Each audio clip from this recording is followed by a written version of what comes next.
Bonjour. Alors aujourd'hui, je vais vous aborder un thème qui m'est cher, ce sont les étirements.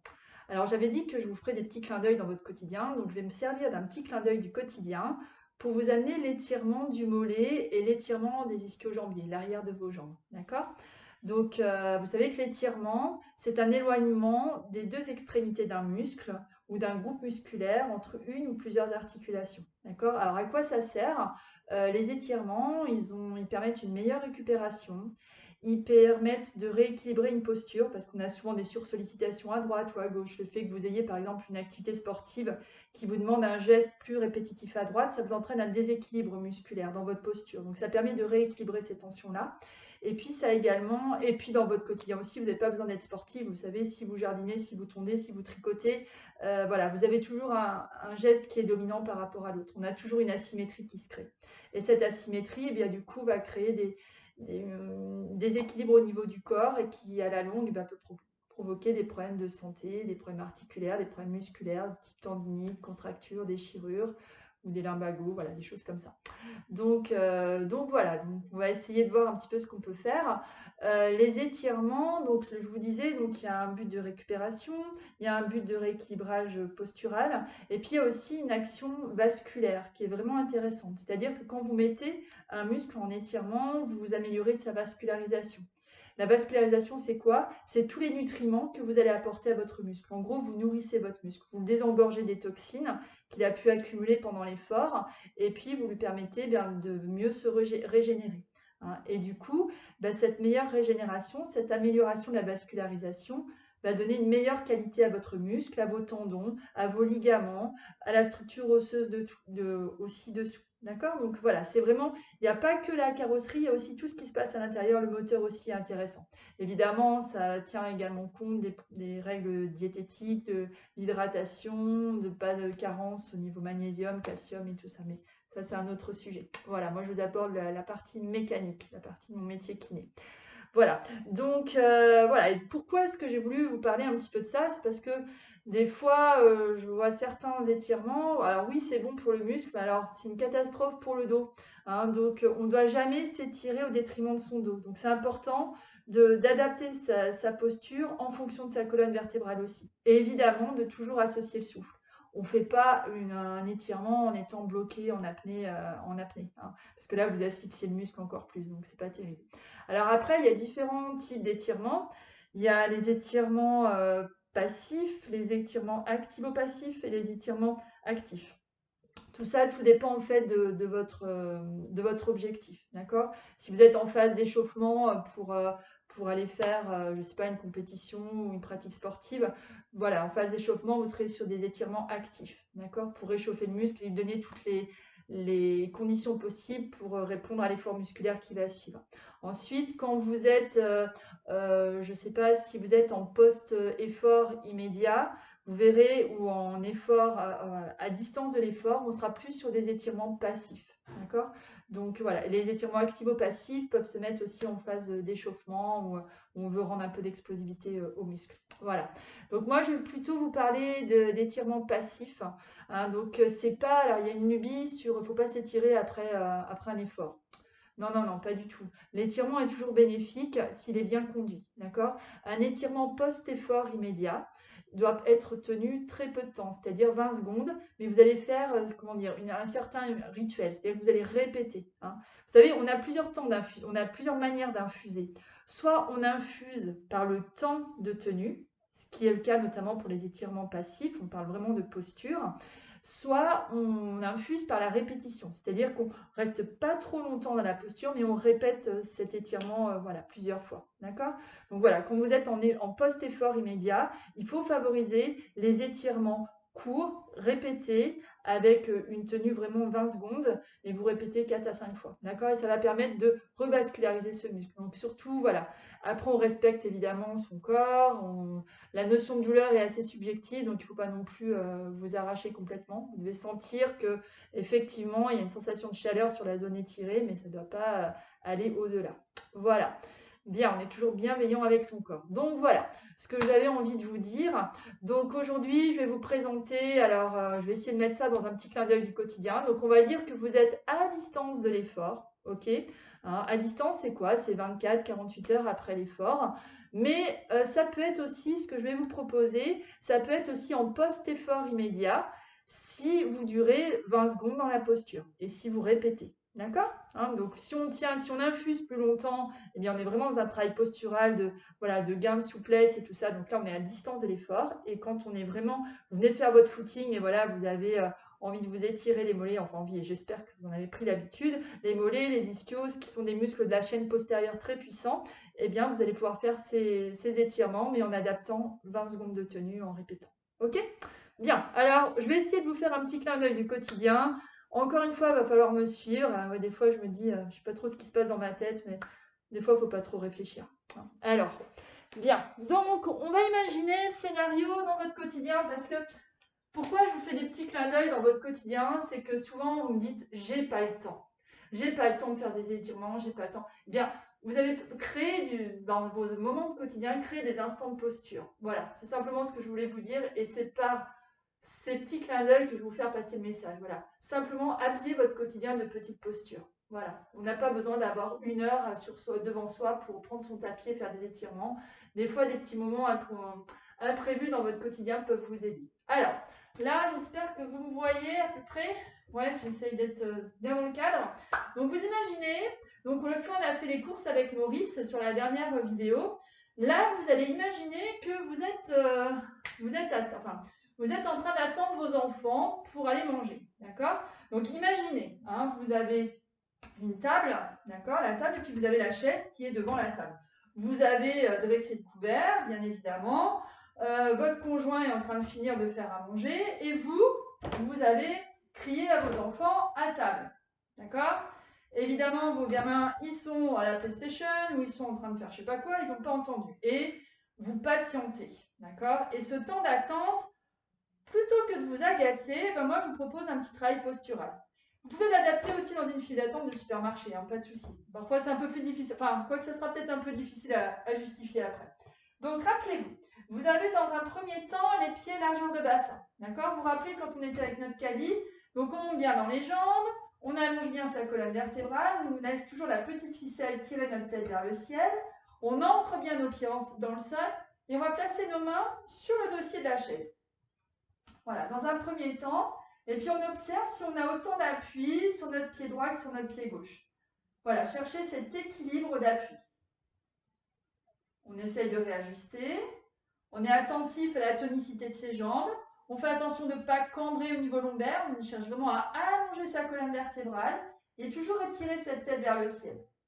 Et si on veut mettre un petit peu de présence au niveau abdominal, commencer à solliciter cette sangle abdominale, qui est vraiment la base de notre posture, qui est le centre de notre posture. On ne peut pas être bien posturé si on n'a pas une bonne présence au niveau de la sangle abdominale et de la sangle lombaire. Ok? Donc on est comme ça. Donc on inspire, on laisse la tonicité monter dans nos jambes. En gros, ça veut dire quoi? Ça veut dire que je contracte mes cuisses, que je laisse mes rotules monter au niveau des hanches et j'allonge ma colonne vertébrale. Ça, c'est à l'inspiration. Et à l'expiration, je vais pousser les mains dans ma chaise. Je vais pousser les mains dans la chaise plutôt que de râler. Et bien, je ne râle pas, je pousse les mains dans la chaise. Je descends la pointe de mes omoplates vers le bas.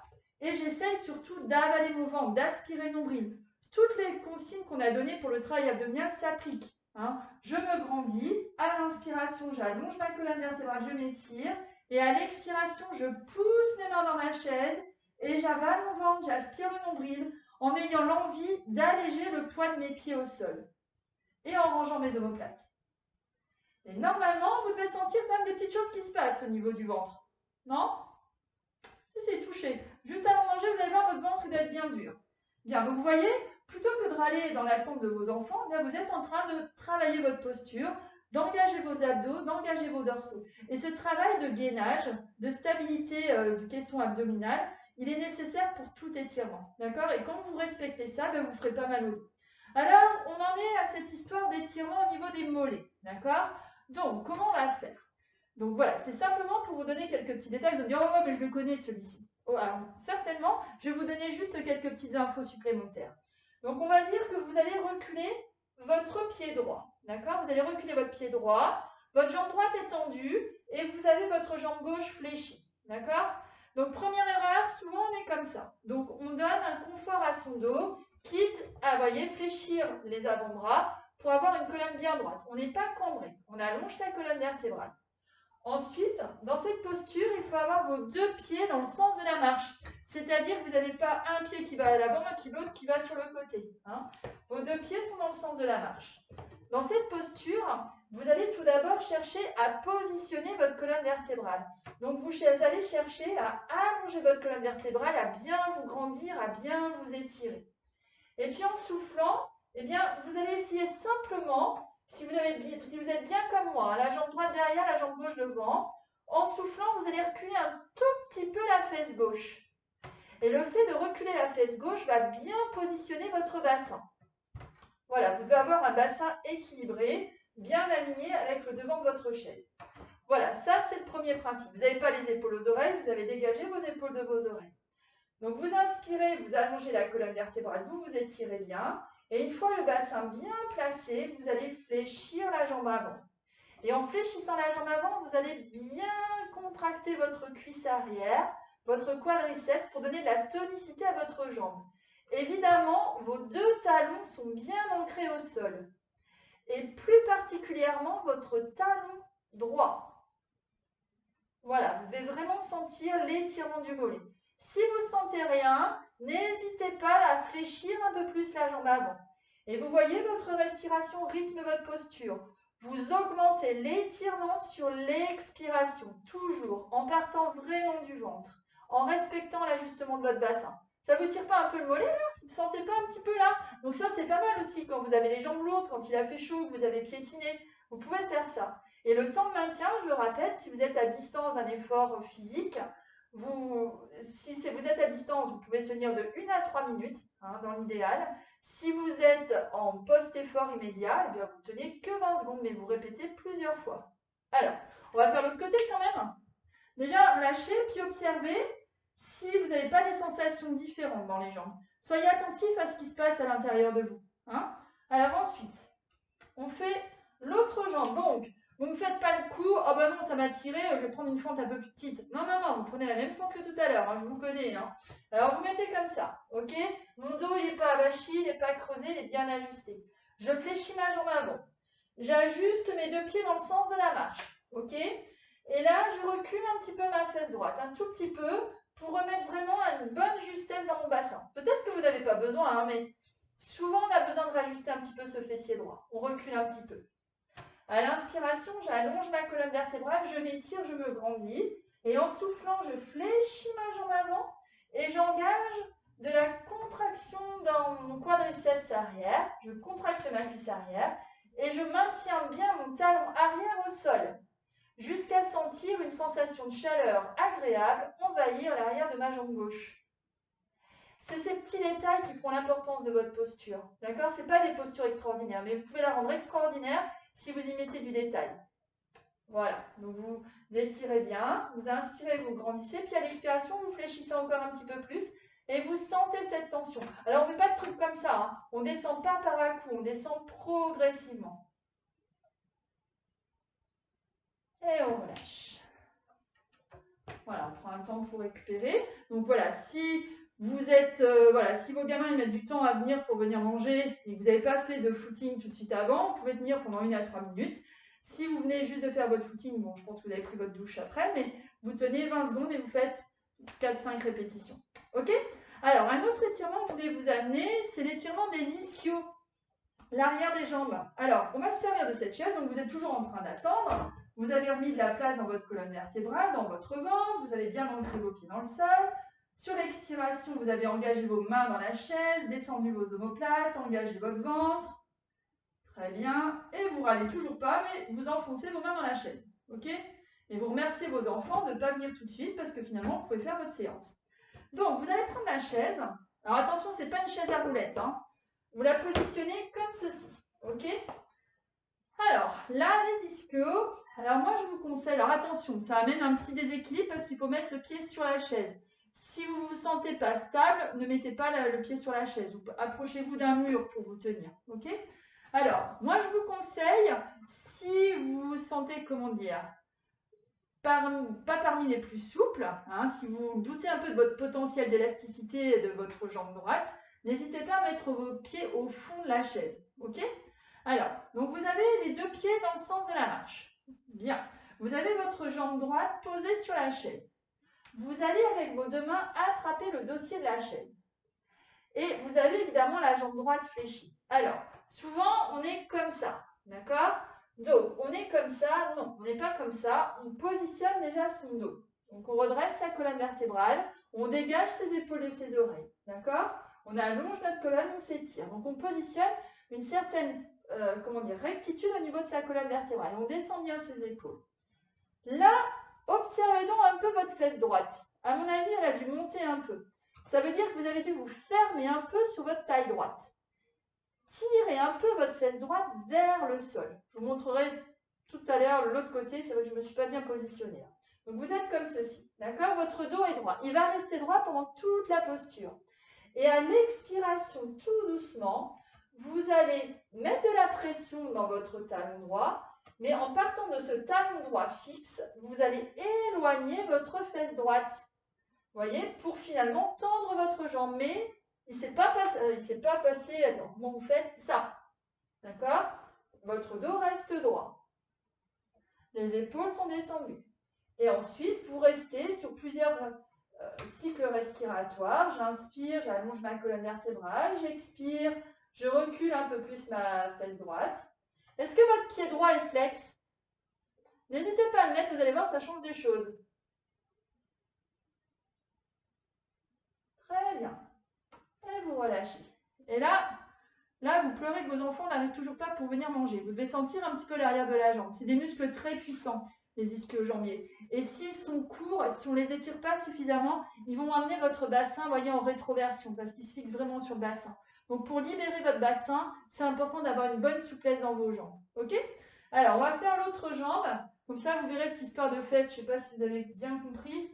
Donc, je mets la jambe gauche au fond de la chaise. Mais si vous vous sentez souple, hein, vous pouvez la mettre plutôt à l'avant de votre chaise. Hein. Mais bon, vous savez, c'est déjà pas mal comme ça. Ensuite, mettez déjà de la longueur dans votre colonne, étirez-vous bien, soyez solide sur la jambe droite, vos deux pieds sont dans le sens de la marche, vous fléchissez la jambe gauche et vous venez attraper le dossier de chaise. Et là, vous n'êtes pas dos rond de nouveau. Hein.